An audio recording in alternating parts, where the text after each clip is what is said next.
اسلام آباد high court کی جانب سے اعلیٰ بیوروکریٹس کو سرکار کی جانب سے 1 سے زائد پلاٹس کی الاٹمنٹ معطل کیے جانے کے بعد اب یہ انکشاف ہوا ہے کہ گریڈ 20 سے 22 کے 185 سینئر ترین افسران نے پلاٹوں سے پہلے اسلام آباد میں خصوصی رعایتی نرخوں پر پرتعیش 2 منزلہ مکانات بھی حاصل کر رکھے ہیں۔ اسلام آباد ہائی کورٹ نے 13 ستمبر کو وفاقی دارالحکومت کے نئے سیکٹرز میں پلاٹوں کی الاٹمنٹس کو عارضی طور پر معطل کرتے ہوئے یہ سوال غور کے لیے وفاقی حکومت کو بھیجا تھا کہ طے کیا جائے کہ کیا بیوروکریٹس اور ججز کو پلاٹوں کی الاٹمنٹ جائز ہے یا نہیں۔ اس سے پہلے جسٹس قاضی فائز عیسیٰ پچھلے برس یہ فیصلہ دے چکے ہیں کہ سرکاری افسران، ججز اور جرنیلوں کو سرکاری زمین کی الاٹمنٹ غیر قانونی اور غیر آئینی اقدام ہے۔ اسلام آباد میں سرکاری پلاٹ حاصل کرنے والوں کی دستاویز کے مطابق ان میں سے ایک بڑی تعداد یوں خوش قسمت ترین ثابت ہوئی کہ اسے اسلام آباد کے سیکٹر F14 اور F15 میں 2 پلاٹس ملے۔ دستاویز کے مطابق 588 بیوروکریٹس میں سے 185 خوش نصیب ایسے ہیں جنہیں کیپٹل ڈیولپمنٹ اتھارٹی یعنی CDA کی اراضی پر قائم کردہ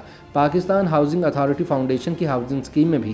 2 منزلہ گھر الاٹ کیے گئے ہیں، لیکن پھر بھی انہیں سیکٹر 14 اور سیکٹر 15 میں بھی پلاٹس الاٹ کیے گئے۔ PHAF اسکیم کے تحت اعلیٰ بیوروکریٹس کو کوری کے ریونیو اسٹیٹ میں 1 کنال 13 مرلے اور 7 مرلے کے 2 منزلہ مکانات کے سرمئی ڈھانچے الاٹ کیے گئے تھے۔ یہ اسکیم CDA کے ایلیٹ ہاؤسنگ پروجیکٹ پاک انکلیو اور نجی ہاؤسنگ اسکیم بحریہ انکلیو کے نزدیک بنائی گئی ہے۔ PHAF نے روایتی طور پر اپنے اراکین کے لیے کم لاگت کی رہائشی اسکیمیں بنائیں اور یہ پہلا موقع تھا کہ جب اس نے کسی علاقے میں بیوروکریٹس کے لیے بھی اسکیم متعارف کرائی تھی۔ یہاں یہ بات مد نظر ہے کہ سال 2016 میں اس وقت کے وزیر اعظم نواز شریف نے اسی علاقے میں بااثر بیوروکریٹس کو پسندیدہ اپارٹمنٹس کی الاٹمنٹ منسوخ کر دی تھی اور PHAF کی جانب سے کی جانے والی ہیرا پھیری والی قرعہ اندازی کی تحقیقات کا حکم دیا تھا۔ اسی طرح قرعہ اندازی کے بعد federal government employees housing authority نے حال ہی میں سینئر بیوروکریٹس، اعلیٰ عدلیہ کے ججز، اسلام آباد کے ماتحت عدلیہ کے ججز، وکلاء اور جوڈیشل افسران کو پلاٹ الاٹ کیے۔ تاہم اسلام آباد ہائی کورٹ نے زمین کے متاثرہ مالکان کے علاوہ تمام الاٹمنٹس معطل کر دی تھی۔ وفاقی وزیر اطلاعات نے کابینہ کے اجلاس کے بعد پریس کانفرنس کرتے ہوئے غریب گاؤں والوں کی زمین پر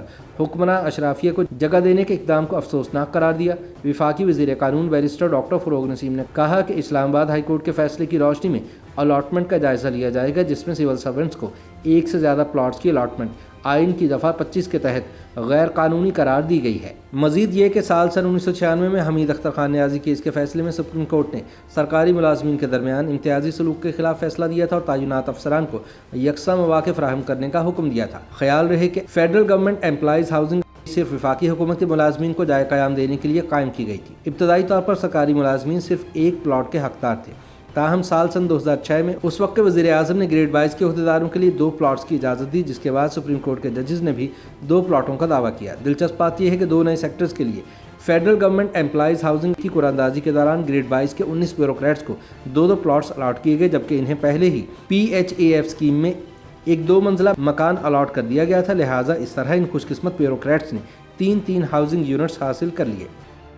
YouTube پر گوگلی نیوز دیکھنے کے لیے youtube.com کی سرچ بار میں گوگلی نیوز TV ٹائپ کریں۔ گوگلی نیوز کے پیج پر سرخ رنگ کے سبسکرپشن والے بٹن پر کلک کرنا نہ بھولیے۔ YouTube پیج پر اپلوڈ ہونے والی ویڈیوز سے باخبر رہنے کے لیے بیل آئیکن پر کلک کیجیے۔ آپ کو ہر نئی ویڈیو کے بارے میں نوٹیفیکیشن موصول ہو جائے گا۔